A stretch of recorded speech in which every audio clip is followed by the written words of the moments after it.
성경은 하나님의 역사의 책입니다. 그래서 성경 읽어보면 하나님은 이런 분이시구나, 또 하나님은 이런 일을 하시는구나, 또 하나님의 생각과 마음은 이런 것이구나 하는 것을 우리가 성경을 통해서 깨닫게 됩니다. 근데 이 성경에서 보면 하나님은 이런 분이시다라고 정확하게 문구로 정의한 그런 말이 나옵니다. 그래서 첫째는 요한일서 1장 5절에 보니까 하나님은 빛이시다 그렇게 얘기했어요. 하나님은 빛이시다. 그래서 그 안에는 어두움이 없다. 그래서 하나님 안에 빛이 있고 그 빛이 우리에게 밝혀지면 이 빛을 받은 우리들도 그 빛 가운데 살게 되는 것입니다. 그래서 예수님께서는 우리들에게 말씀하시기를 너희는 세상의 빛이다 그랬어요. 그래서 하나님의 빛을 받은 자들이 세상에 나가 살면 우리가 그 하나님의 빛을 세상에 밝히는 겁니다. 그래서 좀 더 정확하게 얘기하면 예수 믿는 자들이 세상에 나가면, 세상에 살게 되면 그 주변이 환하게 밝혀진다는 겁니다. 그것이 성경에서 우리에게 말씀하는 겁니다. 두 번째, 요한일서 4장 8절을 보니까 하나님은 사랑이시다. 그래서 하나님은 사랑이시다라고 정의하고 있습니다. 그래서 우리가 잘 아는 요한복음 3장 16절에 하나님이 세상을 이처럼 사랑하사 독생자를 주셨으니, 그렇죠?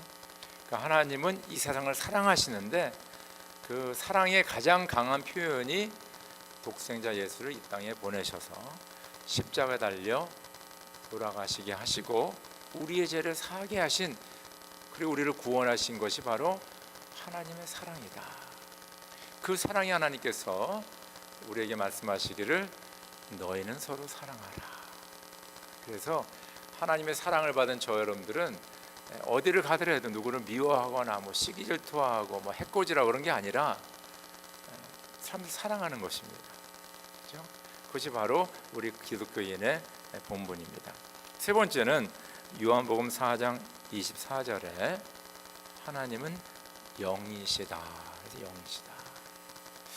참 우리 영이라는 것을 참 이해하기가 쉽지가 않습니다. 분명히 우리는 영적인 존재인 것을 우리가 압니다. 육신은 우리가 만질 수가 있고 또 혼이라고 하기도 하고 생각 혹은 감정이라고 하는 우리의 마음을 우리는 좀 표현할 수 있습니다. 착한 마음 아니면 좀 못된 마음, 그렇죠? 또 어떤 감정을 우리가 표현합니다. 막 가슴이 두근두근거리고 너무 기쁘고 즐겁고 슬프고. 근데 영이라는 것은 어떻게 참 표현하기가 힘들어요. 그래서 영은 우리가 어떻게 정의할 수 있냐면 영은 우리의 존재를 얘기한다. 그렇죠? 내가 누구인가. 그리고 영은 우리 존재의 의미를 말하고 있다. 내가 누구인가, 무엇을 위해서 살고 있는가, 어떤 의미를 지니고 있는가, 그것이 바로 영이다. 이렇게 얘기할 수 있습니다. 그래서 우리가 몸도 있고 마음도 있지만은 영이 없으면 죽은 것입니다. 그래서 하나님께서 창세기 1장 2장을 쭉 읽어보시면 창조에 대해서 얘기 나오는데요. 인간을 창조할 적에 동물이라든가 식물 또 천하 만물을 창조할 때랑 좀 다르게 나옵니다. 그래서 첫째는 그 세상 만물을 창조할 때 그냥 말씀으로 창조하셨어요. 무엇이 빛이 있으라 하면 빛이 있었고, 그렇죠? 동물도 말씀으로 창조하시고. 근데 인간을 창조할 때만은 뭐라고 말씀하냐 하면 우리가 우리의 형상대로 인간을 만들자. 그래서 하나님의 형상대로 인간을 만든다. 그렇게 성경이 기록되어 있습니다. 또 두 번째 다른 것은 뭐냐 하면요, 하나님께서는 인간을 흙으로 빚으사 그 코에 생기를 불어넣으셨다 그래서 생기를. 그 원어로 보면 하나님께서 이렇게 호흡을 불어넣으셨다. 그렇게 원어로 써 있습니다. 근데 그 호흡이라는 말이 히브리어로 푸네우마라는 말인데, 푸네우마. 근데 이 푸네우마라는 말은 바람이라는 뜻입니다. 어떤 공기라는 뜻이거든요. 근데 구약 성경 전체에서 영이라는 말을 사용할 적에 이 단어를 사용합니다. 그래서 하나님께서 그 생기 혹은 호흡을 불어넣으셨는데, 그 성경에서 뭐라고 하냐면 바로 하나님께서는 우리 사람에게 영을 불어넣으셨다. 그래서 영을 불어넣으시니까 생명체가 되었다, 그렇게 얘기하고 있습니다. 그래서 우리는 동물과 식물과 달리 우리는 영적 존재이고, 하나님께서 우리를 창조할 적에 그 생기, 그 영을 불어넣으시기 때문에 각자의 존재가 있는 것입니다. 각자의 삶의 의미가 있는 것이면, 각자의 삶의 목적이 있는 것을 우리가 알 수가 있습니다. 근데 오늘 설교 제목이 오직 성령이 너에게 임하시면 거거든요. 그러니까 하나님의 영, 성령은 하나님의 영인데요, 하나님의 영이 우리에게 임했다고 얘기하고 있습니다. 그래서 오늘 우리가 로마서 8장 1절에서 17절 쭉 읽었는데, 바로 하나님의 영이 너희 안에 있다, 너희와 함께하고 있다, 그렇게 말씀하고 있다는 것입니다. 그것은 뭐냐 하면, 하나님께서 우리에게, 그렇죠? 영을 부어주시는데, 하나님의 영을 주시는데, 하나님의 영을 주시는데, 어떤 사람, 어떤 때 영을 받냐 하면 곧 예수를 주와 구원자로 영접하는 사람에게 하나님의 영이 임하십니다. 그래서 에베소 1장 13절에 이런 말씀이 있어요. 여러분도 그리스도 안에서 진리의 말씀 곧 여러분을 구원하는 복음을 듣고서 그리스도를 믿었으므로 약속하신 성령의 날인을 받았습니다. 그렇죠? 그러니까 성령의 인치심을 받았다. 그러니까 성령께서 당신의 삶에 들어오셨다 하는 것을 지금 말씀하고 있습니다. 고린도전서 12장 23절에 우리가 유대인이나 헬라인이나 종이나 자유자나 다 한 성령으로 세례를 받고 한 몸이 되었고 다 한 성령을 마시게 하셨습니다. 그러니까 우리가 예수 그리스도를 복음을 받았을 적에 우리가 이 성령, 한 성령을 우리 모두가, 그렇죠, 헬라인이나 유대인이나 상관없이 그 성령을 받았다라고 얘기하고 있습니다. 그래서 성경에서는 이 성령을 받은 자들을 뭐라고 얘기하냐면 당신은 거듭났다. You are born again Christian. 그렇죠? 다시 태어났다. 그래서 예수님께서 니고데모에게 너가 물과 성령으로 다시 태어나지 않으면 하나님의 나라를 볼 수 없다 그랬어요. 그래서 우리가 예수를 믿게 되고 우리가 성령을 받은 것을 가르쳐 우리는 새로운 피조물로, 새로운 생명체로 태어났다, 그렇게 얘기하고 있습니다. 다른 말로 말하면 우리는 비로소 주의 성령을 받았기 때문에 하나님을 예배하는 자, 하나님을 섬기는 자, 하나님의 말씀을 순종하는 자로 우리가 다시 태어났다는 것입니다. 그전에는 생명을 가지고 있으나 하나님을 몰랐고 내 뜻대로 내 생각대로 살았는데, 이제는 그렇게 사는 것이 아니라 이제는 새롭게 거듭난 사람으로서 하나님을 섬기며 살아가는 그런 믿음의 사람이 되었다. 이것을 기억하실 주님의 이름으로 축원합니다. 그러면 이 주님의 영이 임한 자에는 오늘 성경에서는 몇 가지 귀한 진리를 우리에게 가르쳐주고 있습니다. 우리 말씀으로 다시 돌아가도록 하겠습니다. 우리 14절과 16절을 한번 이렇게, 14절 그리고 15절 건너뛰고 16절이 있습니다. 14절 시작. 하나님의 영으로 인도함을 받는 사람은 누구나 다 하나님의 자녀입니다. 16절 바로 그때 그 성령이 우리와 우리가 하나님의 자녀임을 증언하십니다. 그렇죠? 그러니까 하나님의 영을 받은 자, 영으로 인도함을 받는 사람은 누구나 다 하나님의 자녀입니다. 그리고 하나님의 영께서 우리의 영과 함께, 그렇죠, 하나님의 자녀임을 증언한다. 그렇죠? 그래서 쉽게 말하면 하나님의 영을 받은 저 여러분들은 하나님께서 너는 내 자녀다, 자녀라, 그렇게 우리를 인정해 주시고 칭하 주시고 진짜 자녀로 삼으셨다는 것을 말씀하고 있습니다.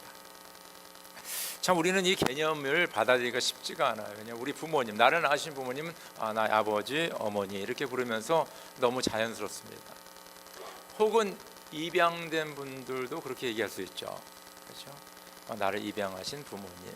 그렇죠? 근데 우리가 보지도 못하고 만지도 못하는 그 하나님이 나를 자녀로 삼았다. 이게 쉽지가 않습니다. 그런데 성경에서는 내가 너희를, 내 영을 받은 너희들을 내가 자녀 삼았다라고 말씀하고 있습니다. 이것을 제가 좀 설명해 드리겠습니다. 여러분, 로마 제국이 우리 아마 인간의 역사에 가장 오랫동안 그 제국을 이뤘던 것 같아요. 로마 제국이. 그래서 로마 제국의 시작이 주전 한 500년경이라 그렇게 얘기합니다. 그리고 이 로마가 중심으로 그 왕국을 이룬 것은 한 500년쯤까지 갑니다. 1000년이죠. 그런데 사실 로마 제국이 수도를 뭡니까? 지금의 이스탄불로 옮기게 됩니다. 이제는 콘스탄티노플이라 그러는데 거기서 주 한 1500년까지 또 있어요. 그러다 보면 길게 잡으면 한 2000년의 역사를 가진 게 로마 제국이고요. 또 짧게 보면 적어도 1000년의 역사를 가진 로마 그 제국을 말할 수가 있습니다. 근데 이 로마 제국의 역사를 보면 이게 두 그 시대로 나눌 수 있어요. 하나는 공화국이었습니다.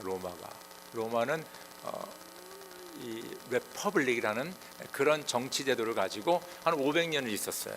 그래서 주전 500년서부터 주전 한 27년까지는 그 원로회 혹은 원로원이라 있어가지고 상원들이, 우리 상원의원 있잖아요. 미국의 상원의원들이, 그들이 정치를 했습니다. 그래서 그들이 장군들도 세우고, 그들이 또 주지사라든가 뭐 거버너스, 그 빌라도 같은 사람을 세워서 그 로마 제국이 지배하고 있는 그 나라들과 그 도시들을 다 관할하게 했어요. 그런데 그 주전 27년에 어떤 일이 나냐면, 그때 아구스투스라는 사람이 황제가 되거든요. 그러면서 이 정치가 제정으로 바뀌게 됩니다. 그러니까 황제가 치리하는 나라로 바뀌게 되는 거예요. 그러면 그 전에 그 아구스투스가 황제가 되기 전에 누가 그 권력을 갖고 있었냐면 줄리우스 시서라는 사람이 가지고 있었습니다. 여러분들 좀 얘기 들어보셨을 거예요. 줄리우스 시서. 그래서 이 사람은 원로에서 지정한 장군입니다. 그런데 많은 나라를 석권하고, 그렇죠? 많은 파워를 가지고 있는데, 이제 이 사람이 자기가 황제가 되려고 그랬는데 자기 친구 브루투스에 의해서 칼을 맞고 죽게 됩니다. 그러면 그 뒤를 이은 이 아구스투스라는 사람은 어떤 사람이냐? 이 사람은 바로 줄리우스 시서가 양자로 입양한 사람이에요. 놀랍지 않습니까? 자기의 혈통이 아닙니다. 근데 자기가 양자로 입양한 이 아구스투스가 나중에 줄리우스 시서를 이어서 그 로마의 패권을 잡게 되고, 이 로마 역사의 첫 번째 황제가 됩니다. 또 그가 황제 일을 한 다음에 그 두 번째 황제가 누구냐면 타이베리우스라는 사람이거든요. 타이베리우스도 아구스투스의 아들이 아닙니다. 그가 입양한 사람이 두 번째 황제가 되는 것을 알 수가 있습니다. 제가 왜 얘기를 하냐면요, 그 당시 로마 제국에서는 뭡니까? 이렇게 사람들을 입양해서 자기 양아들을 삼고 그 아버지의 모든 권력과 모든 부와 모든 가문의 영광과 이 모든 것을 그 양자에게 물려주었어요. 아들이에요. 피만 안 낳았지 아들과 똑같은 그런 아들이죠. 살아간 것을 우리가 알 수가 있습니다. 그러니까 사도 바울이 로마서 8장에 지금 하나님께서 하나님의 영을 너에게 주셔서 너희들을 나의 자녀로 삼았다 하는 것은 뭐냐면요, 바로 줄리우스 시사가 아구스투스를 자기의 아들로 삼아서 자기의 모든 부귀 영화를 그에게 준 것처럼 우리 하나님의 자녀들에게 이 하나님의 아들의 권세를 다 주었다는 것을 말씀하고 있다는 것입니다. 참 가슴이 뜨겁지 않습니까? 천지 만물을 지으신 하나님께서 우리를 자녀 삼아 주시고 우리 자녀에게 모든 하나님의 권세와 영광과 모든 것을 우리에게 부으셨다고 지금 성경은 말씀하고 있습니다. 그래서 예수님께서요, 제자들에게 기도문을 하나 가르치셨어요. 하나 딱 가르치셨는데 그걸 우리가 주기도문이라 얘기하는 주기도문. 주기도문을 어떻게 시작합니까? 하늘에 계신 우리 아버지. 우리가 맨날 이 기도를 외우기도 하고 기도하기 때문에 그냥 지나갈 수 있지만은 만왕의 왕 되신 예수님께서 우리에게 하나님을 아버지라 부르게 한 것은 이건 대단한 사건입니다. 그것은 바로 이 성경에 계속 나오는 하나님의 영을 받은 너희들은 하나님의 자녀라 하는 것을 예수님께서는 기도를 가르치며 말미암아 그거를 우리에게 확증시켜 주신 거예요. 너는 하나님의 자녀다. 그리고 네가 하나님, 이 천지만물을 창조하신 이 모든 것을 주관하신 하나님께 나갈 적에 하나님 그렇게 부르지 말고 아버지라 불러라. 아버지라. 여러분 이 시간에 다 함께 우리 하나님 아버지 한번 부르시면 시작. 하나님 아버지. 다시 한번 하나님 아버지. 우리 한 단계 더 나가서 하나님 아빠 한번 할까요? 시작. 하나님 아빠. 이 주기도문의 원에 보면요 아람어로 가르쳐 줬거든요. 그때 예수님은 아빠라는 단어를 쓰십니다. 너희는 하나님을 아빠라 불러라. 그리고 로마서에 보면 사도 바울도 뭐요? 너희는 하나님을 아바 아버지라 부른다. 이렇게 했잖아요. 그래서 아빠라 부르는. 그러니까 하나님은 저 멀리 가까이에게 너무 먼 그분이 아니라 바로 우리가 품에서 뛰어놀고 대화 나누고 때로는 장난도 치고 같이 식사도 하고 같이 잠도 자고 같이 놀러 다니기도 하고 서로 함께하는 그런 아주 가까운 하나님과 우리의 관계를 말씀하고 있다는 것입니다. 바로 천지 만물을 지으신 창조주 하나님이 나의 아버지라는 것입니다. 요새 저희 교회에서 이제 신생아들이 또 다시 이렇게 태어나기 시작하는데 참 이렇게 아버지 어머니 품에 하나 있는 그 아이들을 보면 참 그 아이들이 옆에서는 지금 막 뭐 여러 가지 액티비티가 일어나는데 그 베이비는 그 부모의 품에서 너무 편안하게 평화스럽게 잠을 자고 있고 또 거기서 쉬고 있는 것을 볼 수가 있습니다. 그래서 예수님께서 너희가 하나님을 아버지라 부르게 가르치신 것은 바로 우리 세상이 엄청 어렵고 뭐 진짜 문제들이 많고 들리는 소식들이 다 뭐요 전쟁의 소식이고 뭐 잘 안 된다 어렵다 이런 얘기 들리지만은 우리가 아버지 되신 하나님의 품 안에 있을 적에 뭐 해야 되는 거예요? 우리가 그 안에 평강을 누리고 기쁨을 누리는 것을 믿으시죠. 여러분 축원합니다. 다윗이 시편 23편에 여호와는 나의 목자시니 그렇게 얘기했지만 사실 다윗의 마음 깊은 곳은 뭐예요? 여호와는 나의 아버지시니. 좀 그렇게 보입니다. 그러니까 여호와가 나의 아버지시니까 내게는 부족함이 없다는 거예요. 그럼 뭐 다윗은 어려운 때가 한 번도 없었느냐? 다윗은 엄청난 어려운 때가 많았어요. 사람들이 그를 죽이려고 얼마나 쫓아다니는지 모릅니다. 광야로 피해가고 때로는 블레셋 군대에 가가지고 바보 노릇하고 하여튼 등등 엄청난 어려운 가운데 있었지만은 여호와는 나의 아버지시니 혹은 목자시니 내가 부족함이 없으리라. 오늘 8장 1절에서 쭉 읽어보면요 지금 사도 바울이 우리에게 증거하는 메시지가 하나 있습니다. 그것은 뭐냐면 너희는 성령을 받았기 때문에 이제는 세상의 죽음과 죄의 법 아래 있지 않고 성령의 법 안에 있고 그 안에는 하나님의 생명이 있다는 것입니다. 그 말은 뭐냐면 우리가 이 악한 세상 험한 세상에 살지라도 우리가 주의 영을 받은 하나님의 자녀이기 때문에 우리는 이 안에서도 하나님의 생명과 평강과 자유와 기쁨을 누리며 살아갈 수 있다는 것입니다. 내가 하나님이 나의 아버지다 나와 함께 하신다는 것을 확실히 믿고 살아가는 자들에게는 이 세상이 암만 어렵고 힘들어도 그 가운데 담대함이 있고 소망이 있고 힘이 있고 능력이 있고 하나님의 지혜가 있고 승리하는 삶을 사는 것을 믿으시죠. 여러분 축원합니다. 여러분 지금 어려운 가운데 있으신 분 계십니까? 하나님께서 나를 자녀 삼아 주셨구나.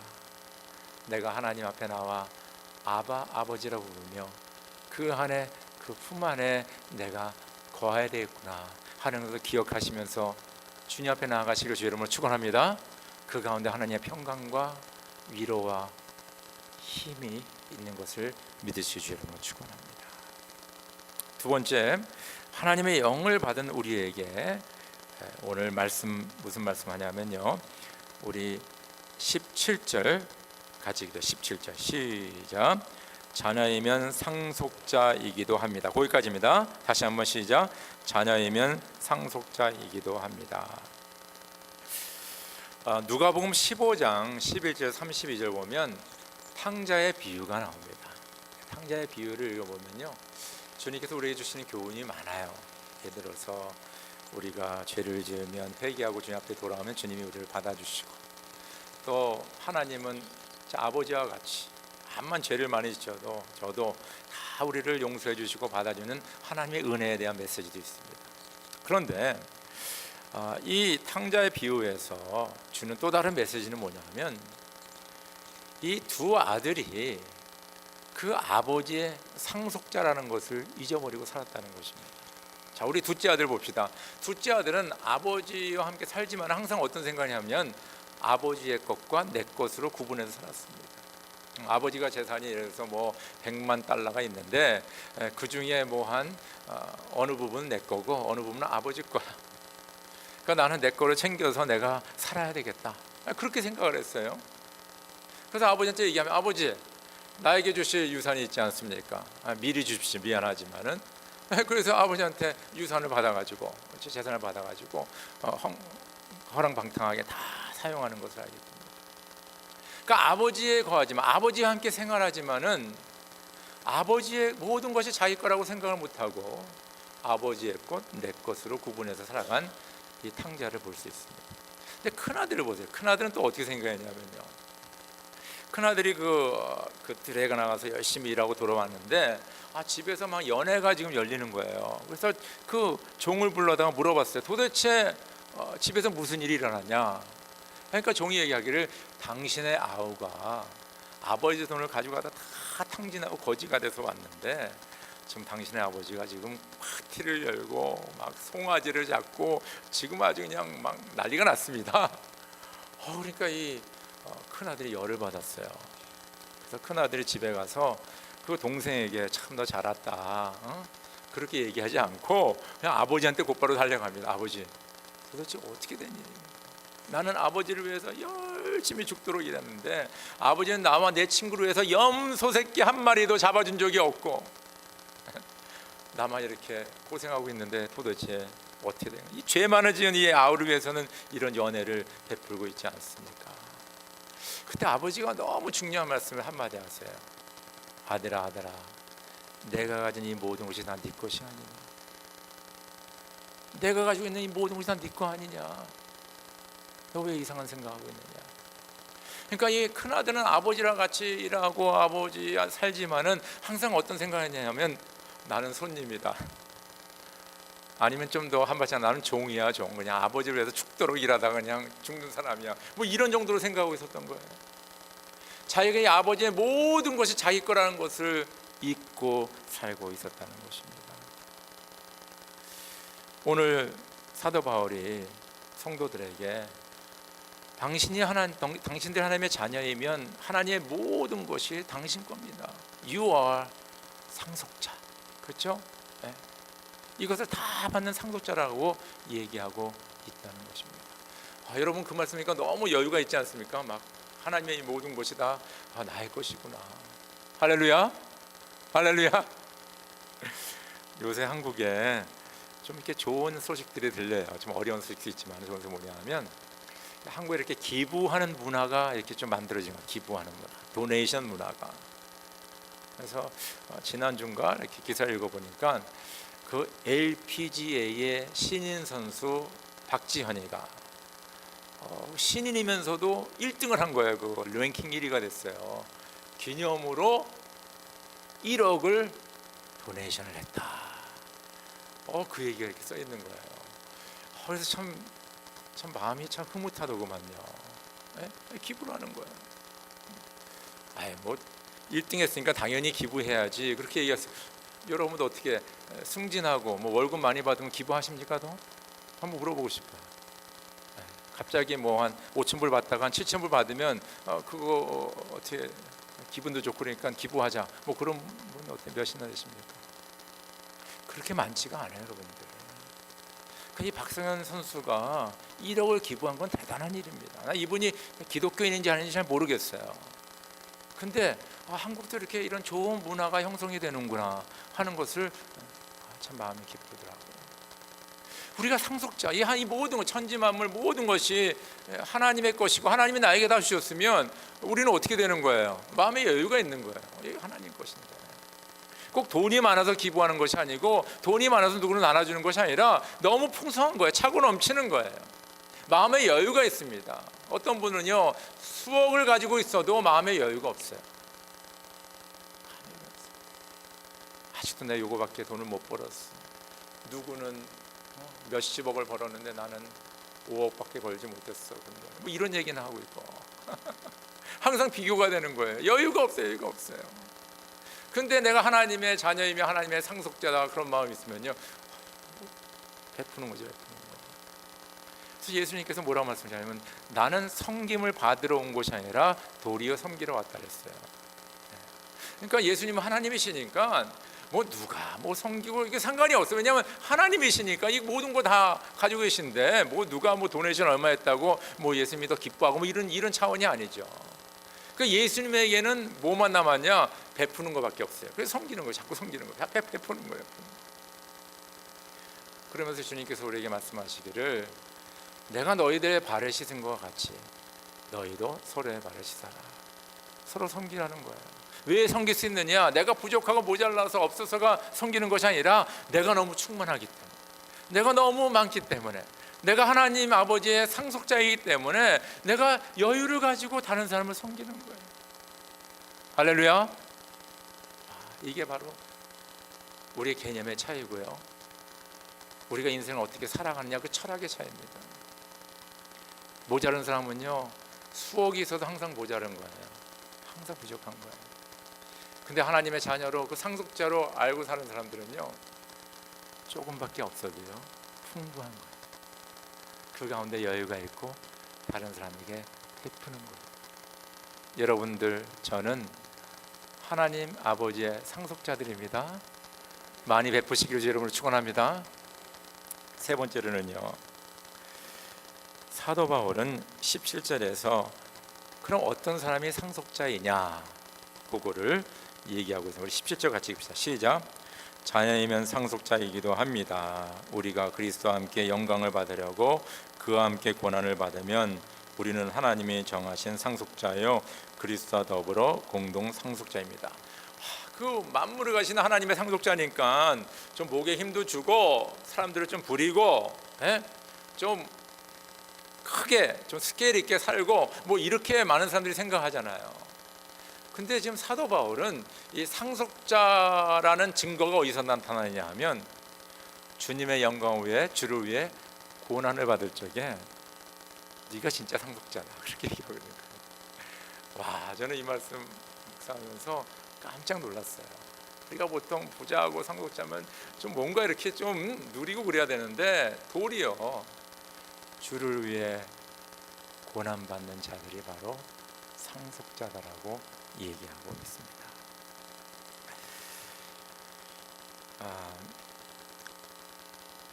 사도행전 1장 8절 보면 오직 성령이 너에게 임하시면 너희가 권능을 받고 예루살렘과 온 유다 사마리아 땅까지 이런 내 증인이 되리라. 증인이 되라 그러잖아요. 증인.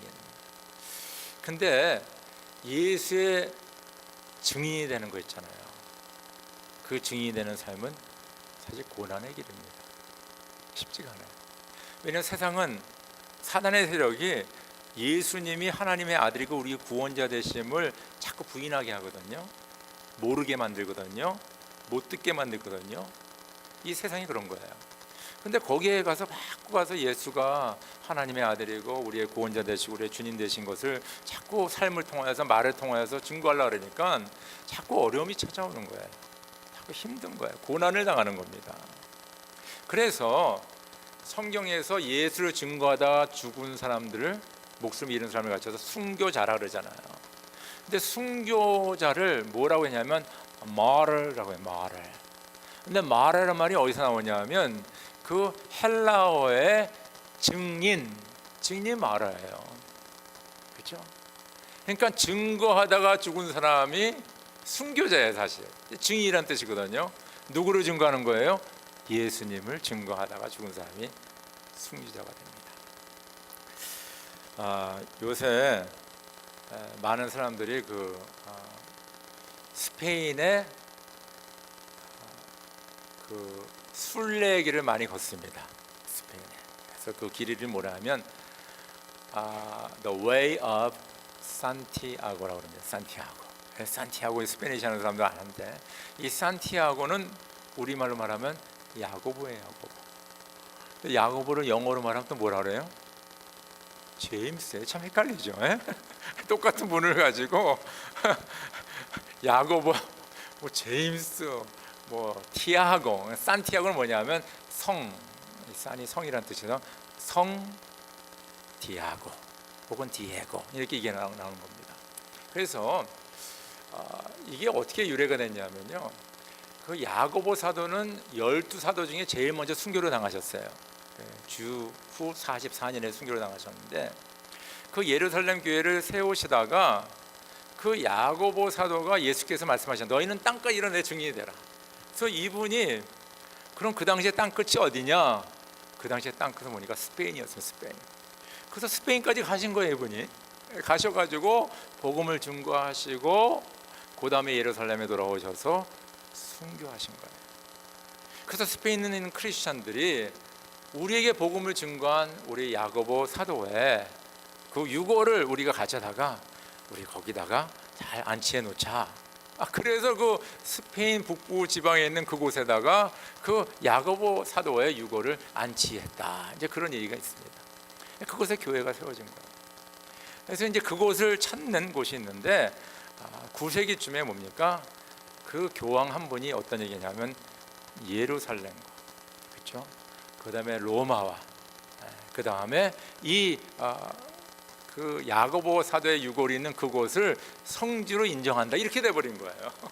그래가지고 많은 사람이 9세기서부터 그곳을 가게 되는데 그 길이가 한 800km입니다. 어디서 시작이 되냐면 프랑스 남부에서 시작이 돼가지고 스페인의 북부 지방까지 가는 거예요.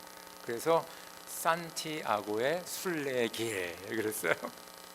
그 말은 뭐냐면 이 야고보 사도가 이 복음을 증거하기 위해서 그 엄청난 고행을 하면서 그곳에서 주님의 복음의 씨앗을 뿌렸다는 것을 얘기하고 있다는 것입니다.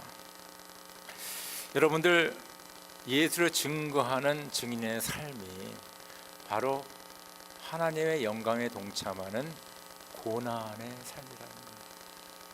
그것이 바로 하나님의 자녀되며 상속자 되는 것에 바로 증거라고 오늘 성경은 이야기하고 있다는 것입니다.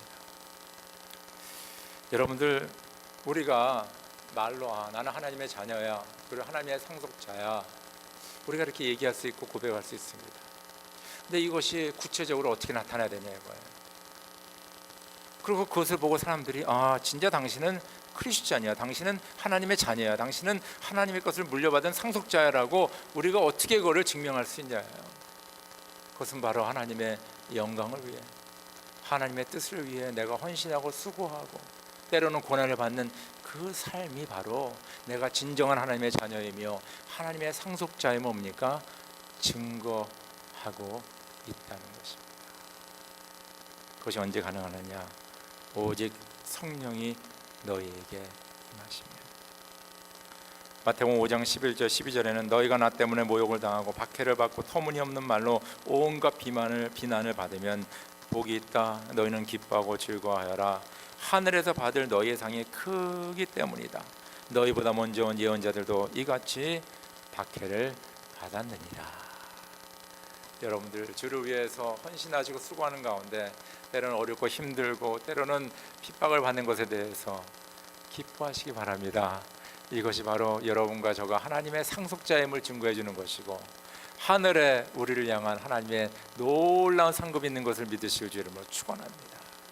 이 모든 것은 다 주님의 영이 우리에게 임하시면 저 여러분들 자녀로 삼아주시는 거예요. 너는 내 아들, 딸이다. 그리고 우리에게 모든 걸 상속해 주시는 겁니다. 이 모든 것이 다 너의 거야. 걱정하지 마라. 베풀어라. 그리고 상속자는 주님을 증거하는 삶, 그런 귀한 삶을 사시기를 주 이름으로 축원합니다. 우리 다 함께 기도드리시죠.